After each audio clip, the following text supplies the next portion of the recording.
Wow, this house is cute. But can I really get in the game in this economy? I do have savings, and I am responsible-ish.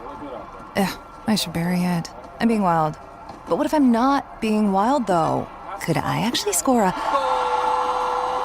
Kick off your home buying journey with Zillow's new BuyAbility tool. It makes it easy to find out what you can afford, so you can get off the bench and onto the playing field with confidence.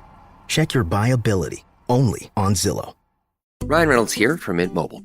I don't know if you knew this, but anyone can get the same premium wireless for $15 a month plan that I've been enjoying. It's not just for celebrities. So do like I did and have one of your assistants switch you to Mint Mobile today. I'm told it's super easy to do at mintmobile.com/switch. Upfront payment of $45 for 3-month plan, equivalent to $15 per month required. Intro rate first 3 months only, then full price plan options available. Taxes and fees extra. See full terms at mintmobile.com. Welcome back to Generals and Napoleon. We have a very, very, very, very special guest on the line. The great Mark S. Thompson is joining us. Hello, Mark. How are you? Hi, I'm good. Thank you. For those of you not familiar with Mark, he's a brilliant writer. He has many books on the period Napoleonic era, including Wellington's Engineers and Wellington and the Lines of Torres Vedras, all published by Helion. And if you'd like to purchase his books, just type in Mark S. Thompson on Amazon, and I highly recommend them. And today, Mark, we're going to talk about really the subject of one of your main books, which is the Lines of Torres Vedras, correct? Yes. Okay. So, put simply, the lines were a series of forts or redoubts or other military defenses used to defend Lisbon, Portugal, against Napoleon's armies. Why were these lines so important in the Peninsula War? The key thing to remember about what was happening in the Peninsular War at this time is that the French forces pretty much throughout the war were vastly superior in numbers to the combined Allied forces of Britain, Portugal and Spain. And this impacted on operational activity throughout the war. The Allies could not face the French in open battle. And certainly when you look at battles in 1808, 1809, it was almost a catalogue of disasters as forces tried to stand their ground against the French. So the lines were important in the Peninsular War. Is if you go back to the basic questions, how do we beat a numerically superior and competent army?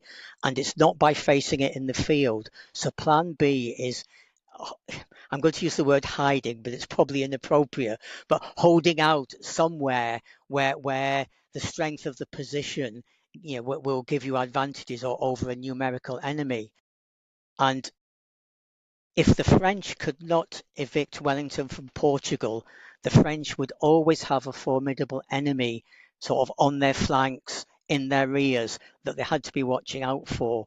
So this was the key point of the Lines of Torres Vedras, is it gave the Allied army somewhere where they could fall back to, which would allow them to remain in the country. Very good.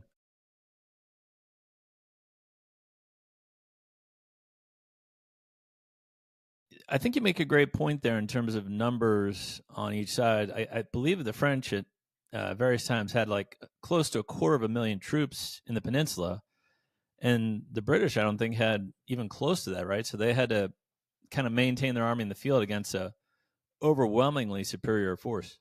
Yes, that's absolutely correct. If you start back about 1809, when the British started operating fairly serious in the peninsula, the British army was probably no more than 30 to 40,000 strong. I'm going to use round numbers probably throughout this talk. The Portuguese could probably add another 20 or 30, particularly as you get into 1810. The Spanish, whilst numerically quite large on paper, they were not always very effective. Even if you add 100,000 Spaniards, you're talking about a combined Allied force of 150,000 facing, as you say, a French force that was probably never less than 250,000 and sometimes was touching 300,000. Right. And granted, the French force was spread out throughout the peninsula. They're covering different sectors. But if they wanted to unite and push Wellington and the British or whoever out, they could. So I think you have a great point there. That let's set up a strong defensive line that lines of Torres Vedras and just wait for the right moment to attack. Yeah, you've made a sort of an interesting point there, which I've kind of intended to bring up later, but we'll touch on it now and come back to it. Is the ability of the French to combine in any operation in the peninsula? I think this is one of the fatal flaws in the Peninsular War from the French side, is too many French generals and marshals doing their own thing. Had they combined, it could have been a very different result. But we'll maybe talk about that a little bit later because it's relevant to sort of things that are coming up. Indeed, I think that's a good point to come back to later.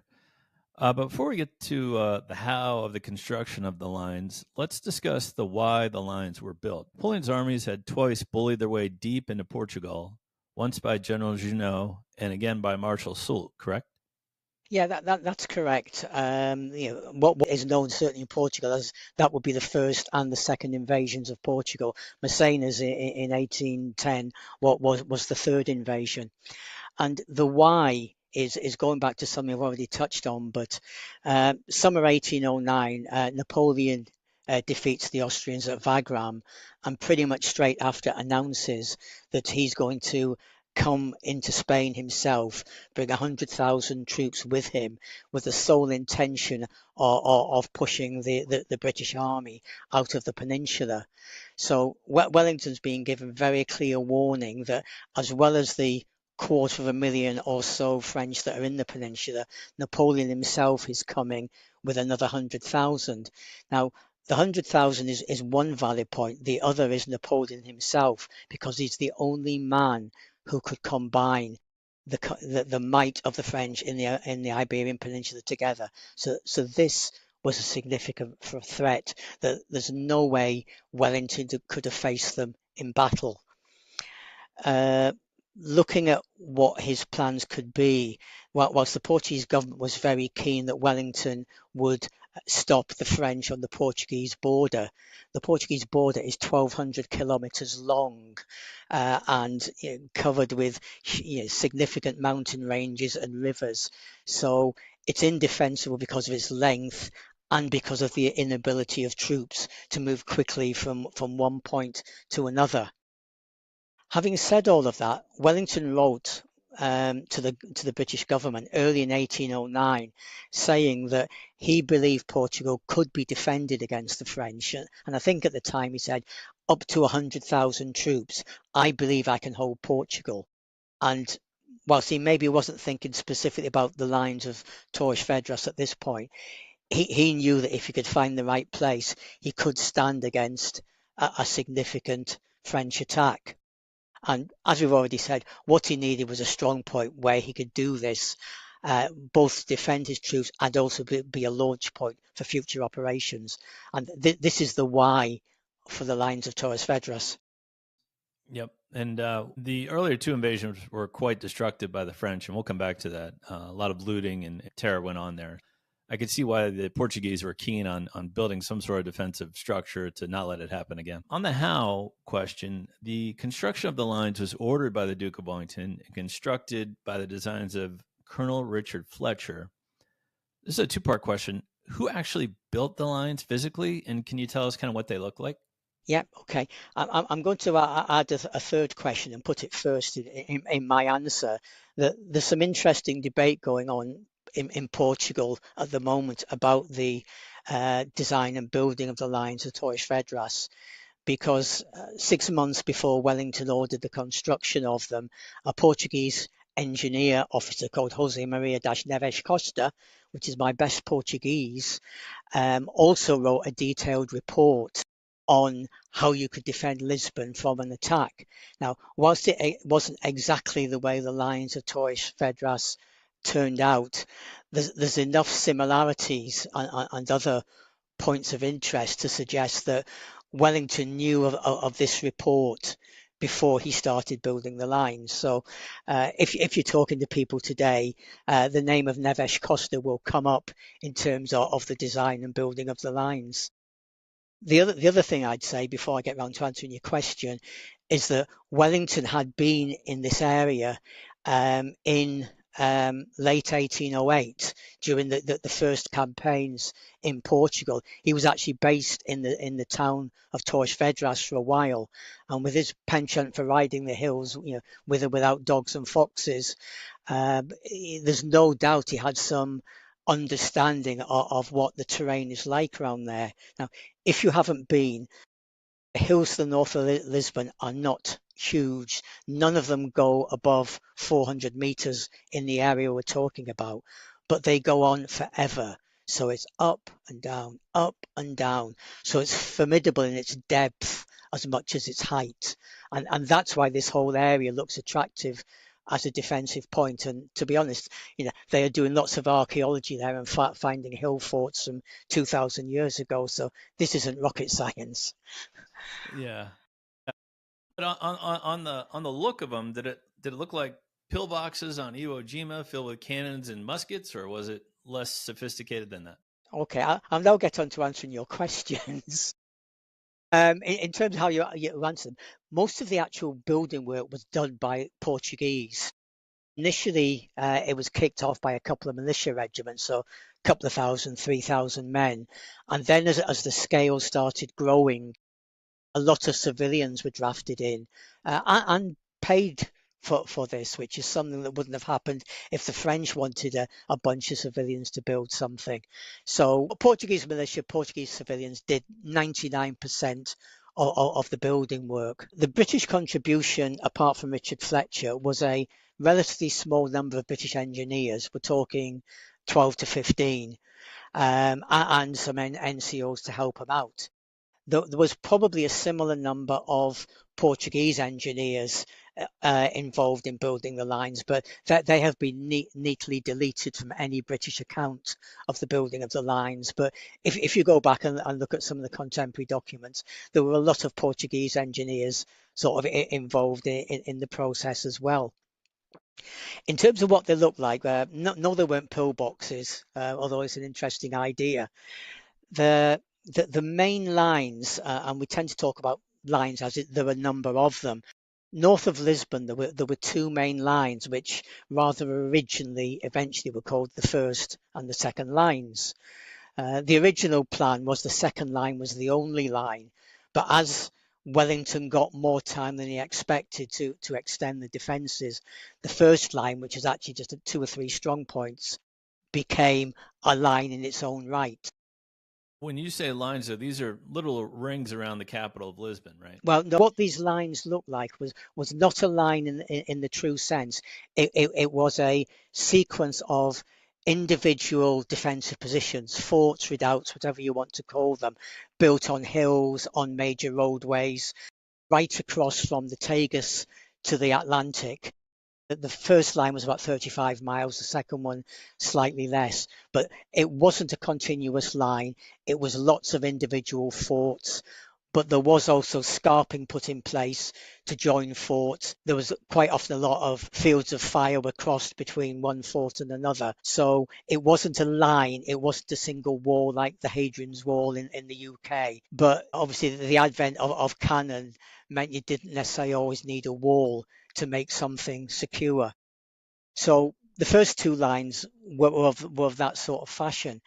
As the British government was very keen for Wellington not to lose his army, it being the only one the British had at the time, as they reminded him about every fortnight through this period, the initial work that was done on the lines was actually at a place called San Julian, which is on the Tagus estuary to the west of Lisbon, and it was an embarkation point.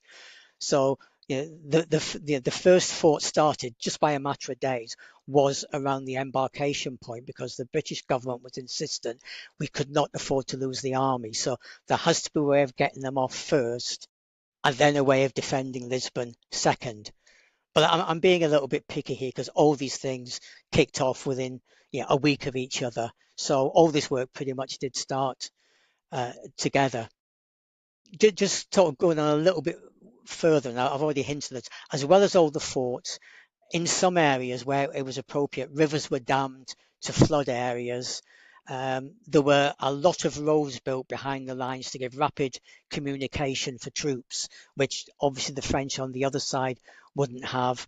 Bridges were built, bridges were destroyed, roads on the enemy side of the lines were destroyed. So it was a comprehensive set of defences rather than just a set of forts. Right. And I read that, on the French side of the lines, it was kind of a scorched earth system where they didn't leave any supplies of any kind. They even brought all the livestock from the neighboring villages inside the lines so the French wouldn't have anything, correct? No. No. Okay. The plan was for a scorched earth policy, which is really from central Spain around Coimbra. So this is 100, 120 miles north of Lisbon, was to drive out all the livestock, remove all the food, so that the French were coming into a desert in terms of supplies. It didn't work as well as expected for some obvious reasons, like when sort of somebody gets an order to destroy all their produce and everything they've worked for and destroy their mills, which is their livelihood, with no suggestion there's going to be any compensation. They understandably didn't really rush to do it.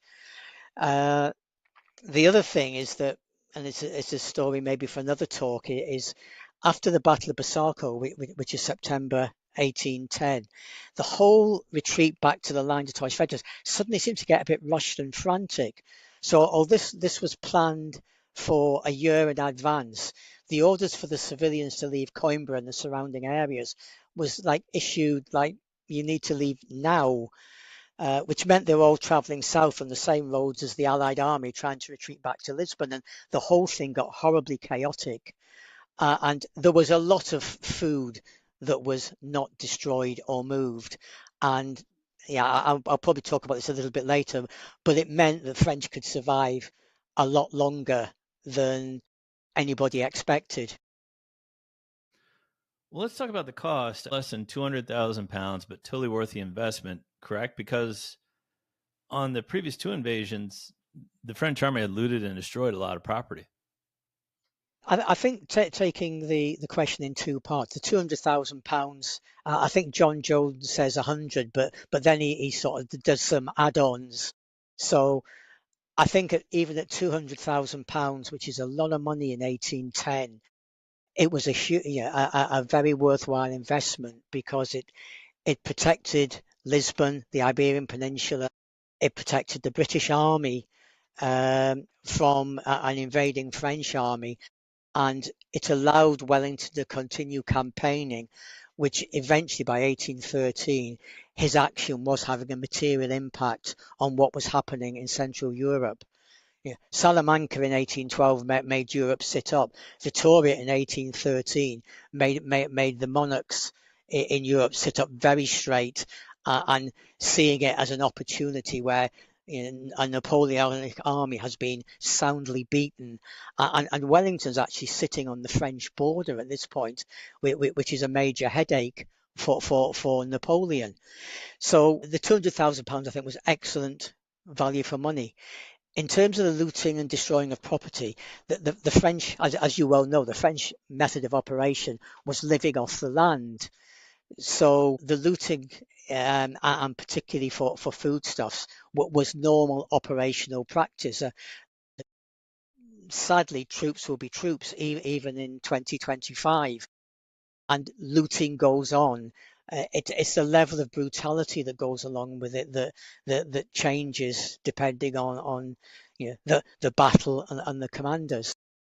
But I think particularly the Iberian Peninsula, that it was very poor as a country. They might have had lots of gold coming in from South America, but in terms of on the ground foodstuffs, it was in very short supply. 250,000 French demanding food caused great problems and led to enormous brutality. The French were very inventive on how they can encourage civilians to tell them where they'd hidden things.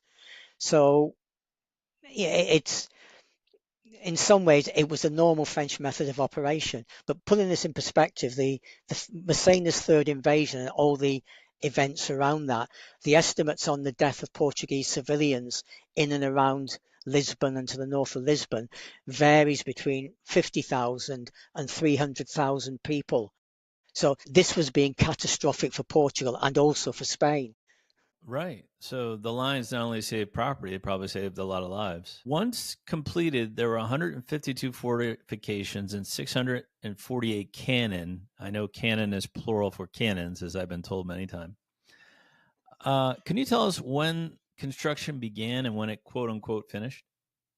I'll start with beginning and finish, but then I want to go on to these numbers because there's more complexity in it, as always. 20th of October 1809, Wellington issued his orders to Richard Fletcher, which was the orders for the commencement of the building of the Lines of Torres Vedras. Now, 20th of October is now an official day in Portugal, called, rather surprisingly, the Lines of Torres Vedras Day, where they have recognised this was a significant event in Portuguese history. 20th of October 1809 is when the orders were issued. The first fort started being built November 1809, and Wellington entered the lines in October 1810, so that's a year later. So simplistically, you can say that they were built in about a year, although the fact is they weren't all finished in October 1810, and maintenance and building work continued through to 1812, but the bulk of the work was done in about 12 months. So significant amount of work, which if you do the maths, works out that they were finishing 3 forts every week through that period. Right. And that's why I started with the numbers, because it was pretty impressive for a year and a half to have that many forts, that many cannon laid out in the lines. Yeah, fortunately, Portuguese being a major seafaring nation for a number of hundred years before the Peninsular War, finding cannon wasn't a particular problem. Some came from British sources, but a lot of them came from the Portuguese arsenals, so that wasn't a problem. But let's talk about the numbers, because it's not that simple. The standard lists you'll see these days talk about 152 fortifications, and if you add up all the cannon in the fort, you get 648. I'll believe you with that number.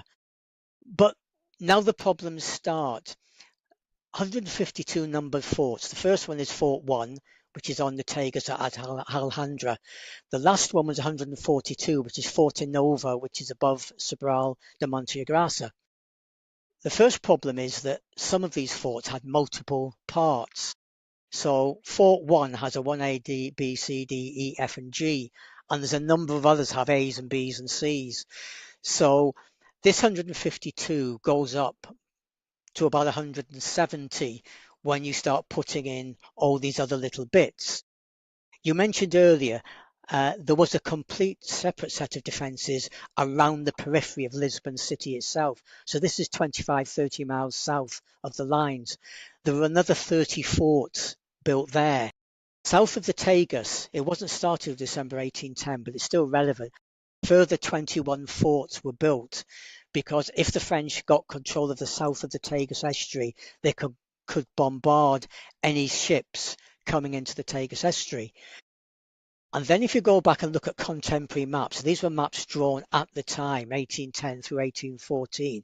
There's a lot of forts shown that don't appear on this official 152 list.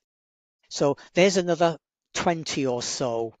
It's a guesstimate on my part, matching up forts I know of and ones shown on plans drawn at the time. So the actual number is probably more like 240 were built in total. Well, that makes my next question very interesting to me. In October 1810, the French learn about the lines for the first time when Marshal Massena launches the third invasion of Portugal. Napoleon notoriously had a pretty good spy network. So how did the lines remain a secret? It seems like the French were generally surprised when they got to those lines. Yeah, okay. It's a very good question, and I've talked about this and debated this with a number of historians over the years. So let's start. The traditional view is, as you say, the French didn't know about the lines until they arrived in front of them in the 10th of October, 1809. So let's hold that thought for a second. Let's maybe talk about society in 1809.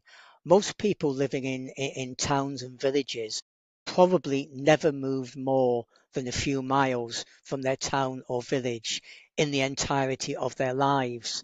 So if you think about this in terms of what was going on over 50 or 60 miles on different sets of hills, people might see an odd fort being built, but the chance of anybody seeing several of them and thinking that maybe something substantial is being built, there's probably very few people would have had that thought. Certainly British officers were commenting through 1810 about some of the building work going on and even start talking about the lines. So there was certainly a little bit of knowledge amongst some British officers. Going back to Massena, there is no doubt he knew about them before he arrived. So this wasn't him jumping up and down and saying "Me diable," etc., etc. What I think he was annoyed about, and particularly since Junot was sitting behind him sulking because he thought he should have been given the command. Junot knew about all the hills north of Lisbon. I think Massena's frustration was, why did nobody tell me about the forts on the hills? So Massena did know. I mean, Pele, Massena's ADC, notes in his journal that they were told while they were in Salamanca. So this is 250 miles further back and several weeks further back, there were fortifications north of Lisbon. But I think so. He did know, but I think what he did is not unreasonably assume that fortifications are probably not to the extent they were. And even in the early 19th century, fortifications weren't seen as a problem because you just battered a hole through or went round them. Yeah, well, on the way there, they got through Badajoz and Ciudad Rodrigo and all these other forts. So he probably just wasn't expecting the sheer density. You said 200. He probably wasn't expecting that number. I think that's absolutely right. That he expected a few forts on the hill, and I'm sure possibly his spies had said, if you go up the Tagus, they're building fortifications at Villafranca de Xira, at Alhambra and Castanera further north. So they're on the main road; they could be seen. But they wouldn't necessarily connect that these are going 30 miles west from that point the whole way. And maybe putting this in perspective and being fair to Massena, I think Wellington made the same mistake in 1812 when he was informed, when he was advancing on the city of Salamanca, that the French were fortifying it, and he didn't really seem to react to it in any way. And he took 3 pop guns with him just in case he needed to do anything. And when he got there, the French had demolished most of the university section of the city and turned it into substantial fortifications.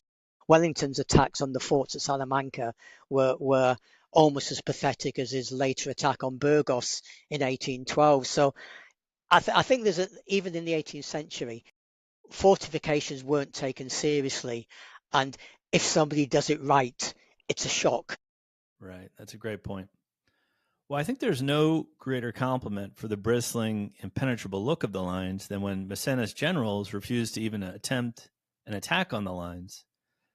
Massena then called for the bravest of the brave, Marshal Ney, to attack the lines with his corps.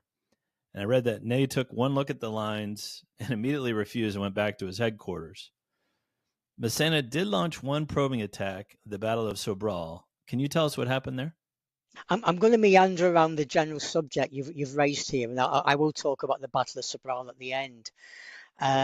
In terms of the situation, Massena was very firmly of the view that, having looked at them, that they were far too substantial for his army, which by this time was probably down to 55,000 to attack. Bearing in mind, Wellington's now probably got 40,000 plus troops with him behind these substantial defences. More rewards, more savings. With American Express Business Gold, earn up to $395 back in annual statement credits on eligible purchases at select shipping, food delivery, and retail subscription merchants. Enjoy the benefits of membership with the Amex Business Gold Card. Terms apply. Learn more at americanexpress.com/business-gold. Amex Business Gold Card. Built for business by American Express.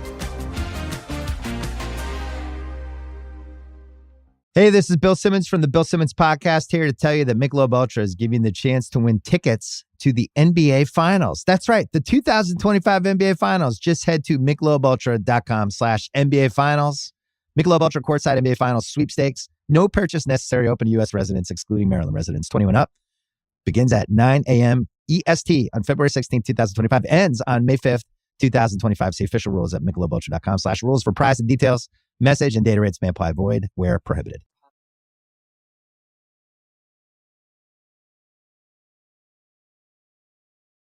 And as I said earlier that about Napoleon, I think his greatest failure in the peninsula was not to appoint an overall commander. So Napoleon, sitting in Paris, which is weeks away, orders the French marshals to help him.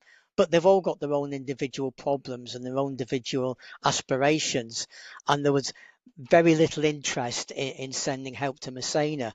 There was one relatively small force came down from the north and got within probably 10, 20 miles of Messina before they eventually gave up and went back. So over the course of the 4 or 5 months Messina spent in front of the lines, no troops arrived to reinforce him.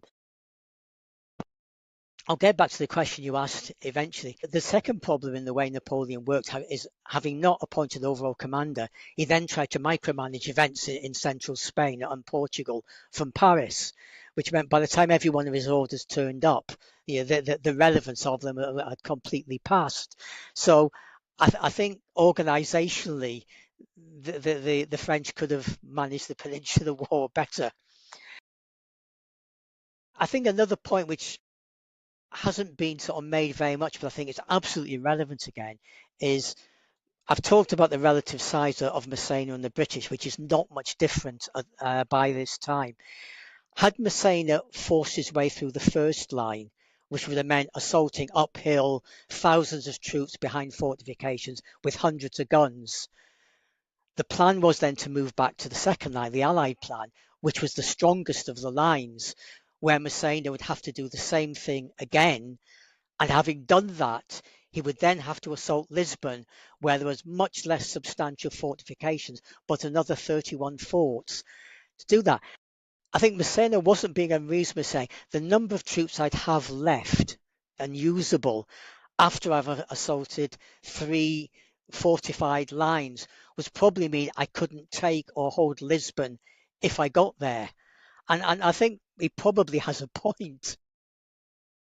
Now, going back to your question about what skirmishes there were in front of them, the French carried out 2 or 3 sort of probing attacks in the days after they arrived, as much just trying to establish the strength of the lines. They could see a lot just by riding along the length of them. He says in his journal that with his telescope, he could see the forts on the second line several miles to the south. So I think they were in no doubt about what was in front of them. But anyway, two or 3 probing attacks. One went down the Tagus banks around Alhandra, where the French pushed, but the defences there were quite thick. So they pushed and decided it wasn't a good idea. The second attack, and the one that most people talk about, is the attack on Sobral. The French did actually take the town on the assault, but it was actually taken back a few hours later by a counterattack by the Allies. But Sobral wasn't actually part of the lines or part of the defences. So the Allies, having done that, then retired 2 or 3 miles further south to the heights of Sobral, where the biggest forts, or one of the biggest forts on the line, sat there with 2,000 troops in it and multiple cannon, with supporting smaller forts. So the French did have a minor success at Sobral. But I think even if you read the French accounts, we're sending in an inexperienced battalion. To me, it felt more like they were blooding a battalion rather than seriously trying to see if they could take and hold the town. But it had no value other than buildings maybe to live in and the potential they could find some supplies in Sobral, which they did. And the other attack that gets talked about, which is similar, these are sort of like 2 or 3 battalion scale, so they're absolutely tiny events. There was another skirmish at a place called Deutsch Portos, which is in the same area, and again it was a couple of French battalions skirmishing with a couple of Portuguese battalions. So these were just fairly insignificant probing attacks before they all went back to lick their wounds and try and decide what to do next. Yeah, one of the things I like about Massena was he was very dogged, tenacious, persistent, whatever you want to call it. Obviously, he had a lot of personality flaws, but as a general, he didn't like to just give up. He would just keep fighting and fighting day after day. So he decides that the lines are too strong to attack. So he just kind of sits his army down in front of the lines to await reinforcements. How did that go for him? I think initially things weren't too bad. The French troops, probably at this point, were, and if you read something else, they were thoroughly demoralised. What they were expecting as they came down through Portugal in appalling weather in October is by the middle of October, they'd be tucked up in nice warm houses in Lisbon to enjoy a nice peaceful sort of like winter in the Portuguese capital with all its delights. What they found instead is they're sitting on hillsides in pouring rain, struggling to find food.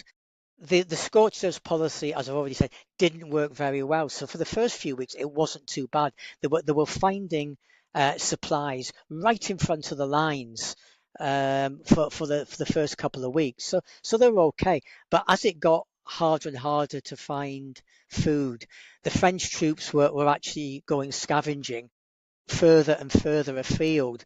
And there are reports that later in the period before the retreat started, they were up as far north of Coimbra, which is 100 miles north of the lines.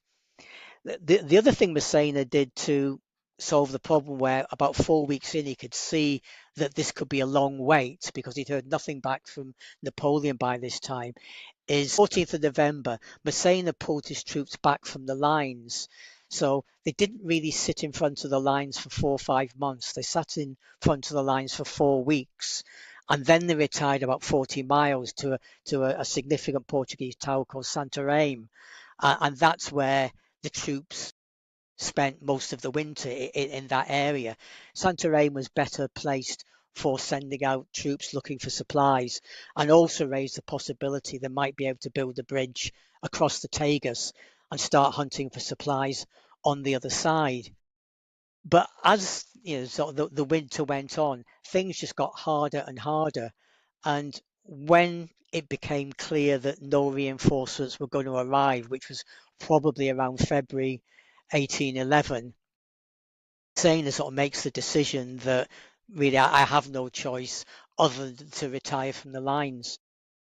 The other thing that's going on through this period is that a complete lack of understanding in most of the British Army as to why Wellington wasn't attacking the French, who they were probably on a parity at the start of this period, and by we get through to February 1810, Wellington's got a much stronger, fitter, better fed, better equipped army, and there was a lot of grief being given it in accounts of the time as to why Wellington did nothing. Wellington's view, I think, quite simply was he thought he could win a battle, or he could sit and just watch the French starve in front of him with no risks that always come with a battle. So why should I risk losing 1 to 5,000 troops and potentially, if something goes wrong, lose the battle, when I can sit here with all my troops under cover and well fed, and it doesn't cost me a man. So it wasn't popular in the British Army, but operationally it was the right decision.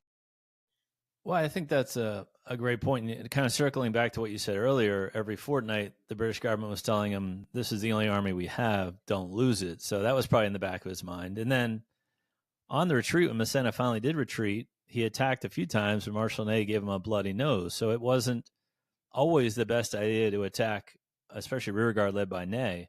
I think absolutely. It was good practice for a couple of years later, I think, for Ney.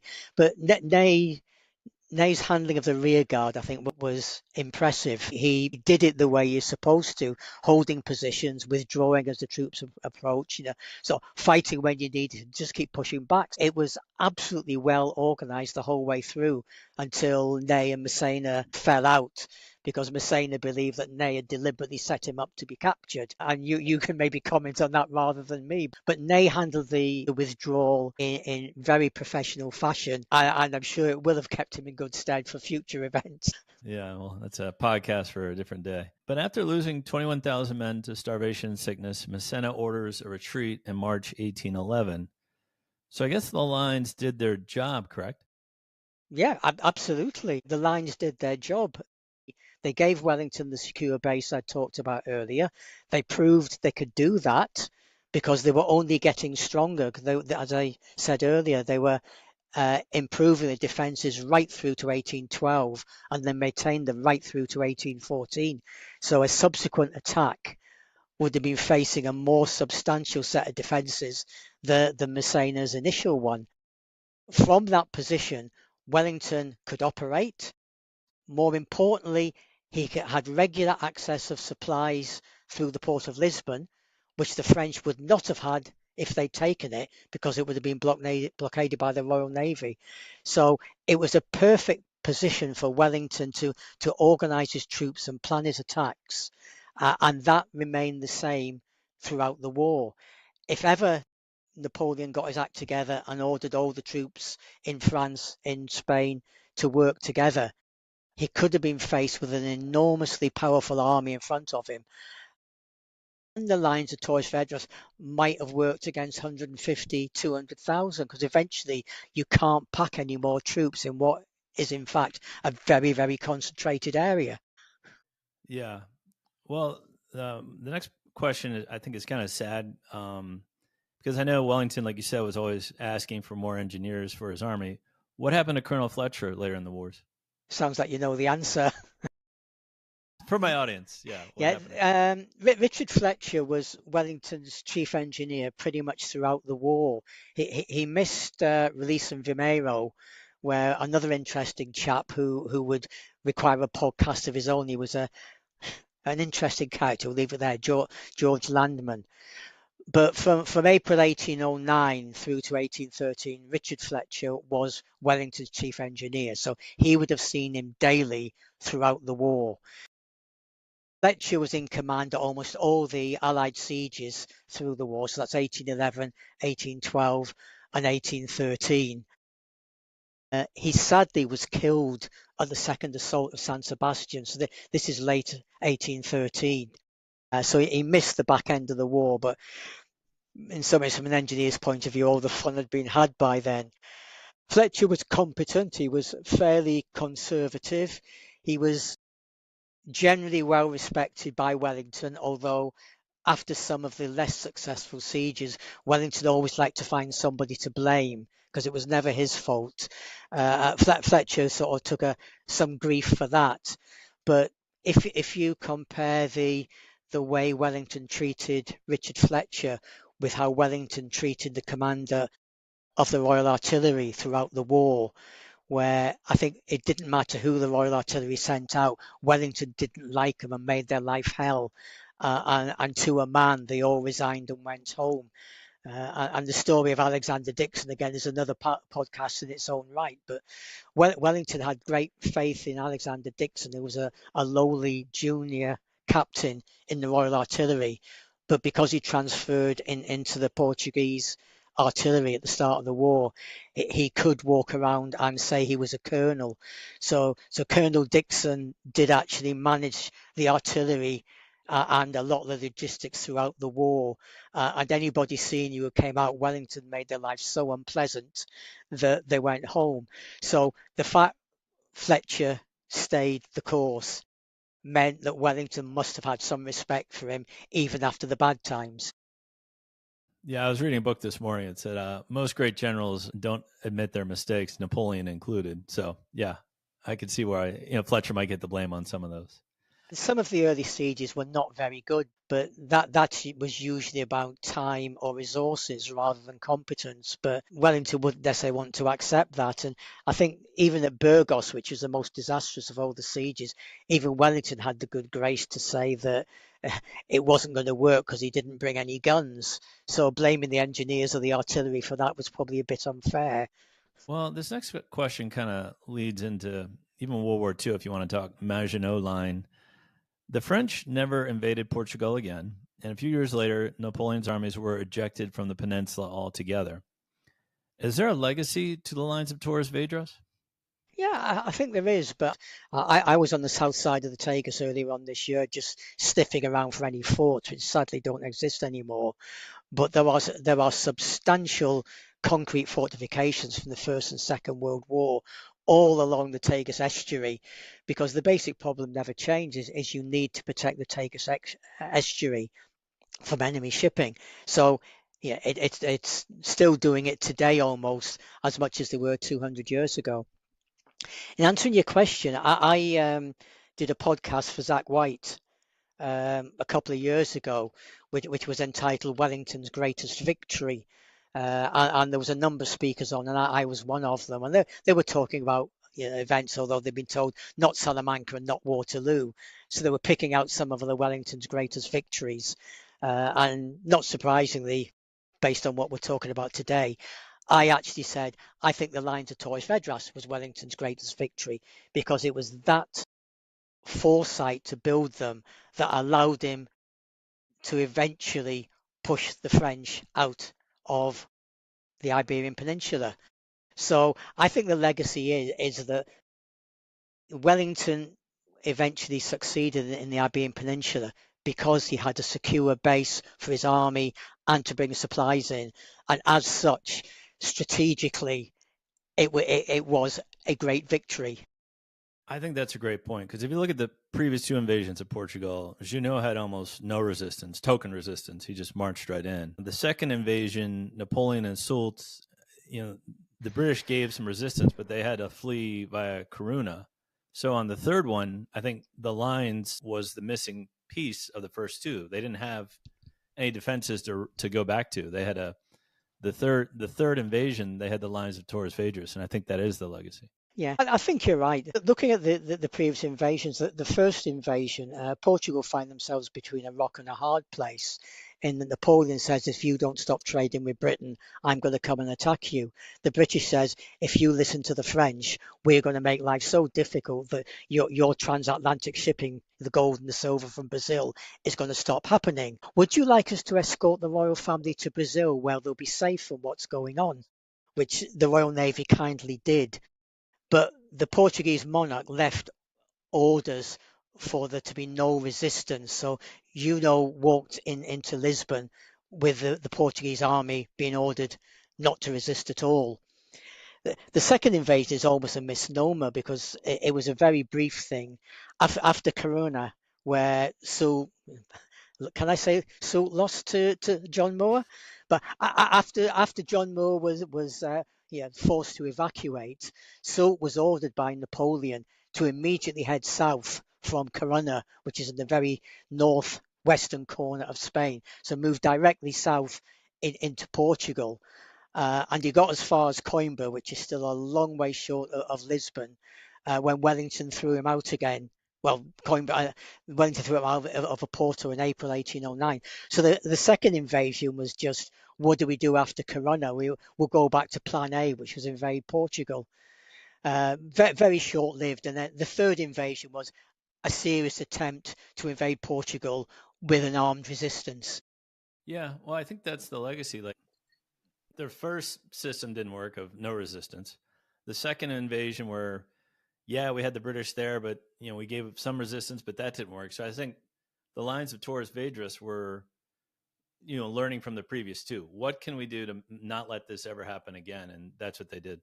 Yeah, I think you're absolutely right, and there were a small part of history, and even a small part of the history of the Napoleonic Wars, but the Lines of Torres Vedras enabled the battles of Salamanca and the battles of Vittoria, and the Battle of Vittoria actually made a significant difference in Central Europe, because the European heads of state again thought Napoleon can be beaten.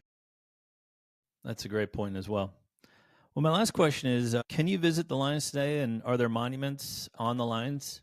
Yeah, when I first visited 20 years ago, there was a small amount of work being done, and a number of the forts had been maintained and made more accessible.